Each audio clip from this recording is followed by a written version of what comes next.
Vivons la pratique du partage. Réunissons-nous pour partager ensemble. Dans le partage en vérité de nos joies, de ce qui nous éprouve, de la manière dont Dieu travaille nos vies. Dieu ouvre des chemins et répand sa bénédiction.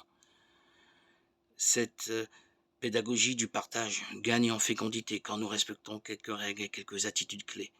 Parler à partir de soi et pas en généralité. Écouter sans réagir. Le non-jugement, la confidentialité et l'équité du temps de parole. Nous sommes conduits à ôter nos sandales pour fouler une terre sacrée, celle de nos humanités en travail que Dieu vient visiter. Ces espaces, pour reprendre ainsi le fil de sa vie, puis le mettre en mots en présence d'autres, viennent donner consistance à notre existence. Raconter nos vies permet de les mettre en perspective, pour nous projeter en avant.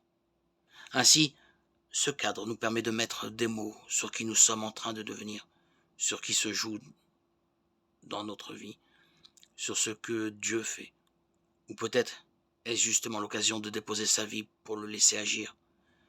Notre élan vital en sort profondément renouvelé. Le silence qui précède le temps de partage est capital, car une parole juste ne peut advenir que d'un cœur ajusté à l'écoute. Le silence est le berceau de Dieu. Apprenons à écouter ce qui se passe en nous. Le partage des autres élargit nos cœurs à la richesse des personnes. Il nous donne souvent des clés pour notre propre vie.